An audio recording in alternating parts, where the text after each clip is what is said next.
నమస్తే welcome to 99 TV నేను ప్రియాంక జాతీయ అవార్డు గ్రహీత ప్రముఖ సినిమాటోగ్రాఫర్ దర్శకుడు ఆర్ చెలియన్ మరణం దక్షిణ భారత సినీ పరిశ్రమను తీవ్ర విషాదంలోకి నెట్టింది.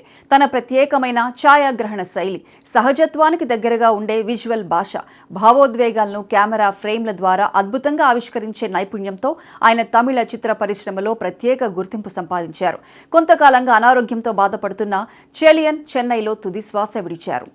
ఆయన వయసు 57 సంవత్సరాలు. ఆయన మరణ వార్త తెలిసిన వెంటనే సినీ ప్రముఖులు, దర్శకులు, నటులు, ఛాయాగ్రాహకులు, అభిమానులు తీవ్ర దిగ్భ్రాంతిని వ్యక్తం చేస్తూ సోషల్ మీడియా వేదికగా సంతాపం వ్యక్తం చేశారు. భారతీయ సినిమాకు ఎంతో ప్రతిభావంతుడైన సాంకేతిక నిపుణుని కోల్పోయామని సినిమా ప్రముఖులు పేర్కొన్నారు. ఆర్ చెలియన్ తమిళనాడులోని శివగంగ జిల్లాలో జన్మించారు. మొదట ఇంజనీరింగ్ విద్యను పూర్తి చేసినప్పటికీ చిన్ననాటి నుంచే ఫోటోగ్రఫీ, సినిమాలపై ఉన్న ఆసక్తి ఆయనను పూర్తిగా సినీ రంగం వైపు మళ్లించింది. ఒక మంచి ఉద్యోగాన్ని వదిలి తన కలను నిజం చేసుకోవాలని నిర్ణయించుకున్న ఆయన ప్రముఖ సినిమాటోగ్రాఫర్ పిసి శ్రీరామ్ వద్ద అసిస్టెంట్గా పనిచేశారు. అక్కడే కెమెరా భాష, లైటింగ్ టెక్నిక్స్, విజువల్ కాంపోజిషన్, కథను చిత్రాల ద్వారా చెప్పే విధానాన్ని లోతుగా నేర్చుకున్నారు. అదే అనుభవం తర్వాత ఆయనను స్వతంత్ర సినిమాటోగ్రాఫర్గా నిలబెట్టింది. 2007లో విడుదలైన కల్లూరి చిత్రంతో ఆయన స్వతంత్ర ఛాయాగ్రాహకుడిగా అరంగేట్రం చేశారు. ఆ సినిమా ద్వారా ఆయన ప్రతిభకు మంచి గుర్తింపు లభించింది. తర్వాత అనేక చిత్రాలకు సినిమాటోగ్రాఫర్గా పనిచేస్తూ సహజమైన కాంతిని ఉపయోగించి అద్భుతమైన ఫ్రేమ్ను సృష్టించే కళాకారుడిగా పేరు సంపాదించారు. కెమెరామెన్గా మాత్రమే కాదు, దర్శకుడిగానూ తన ప్రతిభను చాటుకున్నారు చెలియన్. 2017లో తెరకెక్కించిన టూలెట్ చిత్రం ఆయన దర్శకత్వ ప్రతిభకు నిదర్శనంగా నిలిచింది. నగర జీవన విధానం, మధ్యతరగతి కుటుంబాల ఇబ్బందులు, అద్దె ఇళ్ల కోసం పడే కష్టాలను అత్యంత సహజంగా చూపించిన ఈ చిత్రం దేశవ్యాప్తంగా ప్రశంసలు అందుకుంది.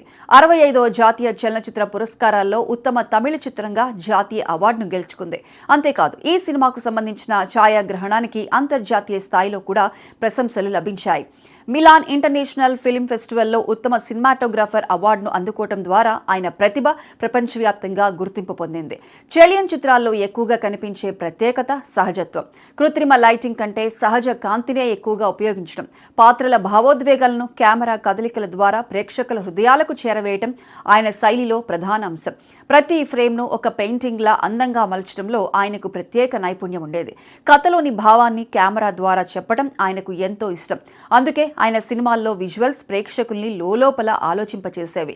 వాణిజ్య సినిమాల కంటే కథకు ప్రాధాన్యం ఉన్న చిత్రాలనే ఎక్కువగా ఎంచుకోవటం వల్ల సినీ విమర్శకుల నుంచి కూడా ఆయనకు విశేష ప్రశంసలు లభించేవి. సినీ పరిశ్రమలో సాంకేతిక నిపుణుడిగా మాత్రమే కాదు, ఎంతో నిరాడంబరమైన వ్యక్తిగా కూడా చెలియన్ పేరు సంపాదించారు. యువ సినిమాటోగ్రాఫర్లకు ఎప్పుడూ ప్రోత్సాహం అందించేవారు. ఫోటోగ్రఫీ, సినిమాటోగ్రఫీపై ఆసక్తి ఉన్న విద్యార్థులకు శిక్షణా కార్యక్రమాల్లో పాల్గొని తన అనుభవాలను పంచుకునేవారు. మంచి కథ ఉంటే చిన్న బడ్జెట్ సినిమాకైనా అంకిత భావంతో పనిచేసేవారని ఆయనతో కలిసి పనిచేసిన దర్శకులు చెబుతున్నారు. సినిమా అనేది కేవలం వినోదం మాత్రమే కాదు, సమాజానికి అద్దం పట్టే కళ అని ఆయన నమ్మకం. అందుకే తన సినిమాల్లో సామాన్య ప్రజల జీవన విధానం, వారి సమస్యలు, భావోద్వేగాలు ప్రధానంగా కనిపిస్తాయి. ఆయన మరణంతో తమిళ సినీ పరిశ్రమ ఒక గొప్ప కళాకారుణ్ణి కోల్పోయిందని పలువురు దర్శకులు అభిప్రాయపడ్డారు. నటులు, నిర్మాతలు, ఛాయాగ్రాహకులు, ఆయన కుటుంబ సభ్యులకు ప్రగాఢ సానుభూతి తెలియజేశారు. సోషల్ మీడియాలో వేలాది మంది అభిమానులు ఆయన చిత్రాలను గుర్తు చేసుకుంటూ నివాళులర్పించారు. ఆయన రూపొందించిన ప్రతి ఫ్రేమ్, ప్రతి సినిమా, ప్రతి విజువల్ ప్రేక్షకుల మనసుల్లో చిరస్థాయిగా నిలిచిపోతుందని సినీ విశ్లేషకులు పేర్కొంటున్నారు. ఆర్ చెలియన్ ప్రయాణం కొత్త తీరానికి ఒక గొప్ప స్ఫూర్తి.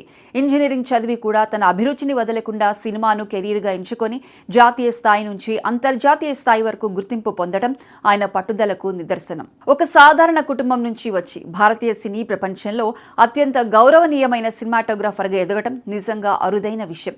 కెమెరా వెనుక నిలబడి ఎన్నో కథలకు జీవం పోసిన ఈ కళాకారుడు ఇక లేరు. కానీ ఆయన సృష్టించిన అద్భుతమైన సినిమాలు, అద్భుతమైన విజువల్స్, భావోద్వేగాలతో నిండిన ఫ్రేమ్లు మాత్రం తరతరాలకు స్ఫూర్తినిస్తూ చిరస్థాయిగా నిలిచిపోతాయి. ఆయన మరణం భారతీయ సినీ పరిశ్రమకు తీరని లోటు. ఆయన ఆత్మకు శాంతి చేకూరాలని, కుటుంబ సభ్యులకు ఈ విషాదాన్ని తట్టుకునే ధైర్యం కలగాలని సినీ ప్రపంచం, అభిమానులు ప్రార్థిస్తున్నారు.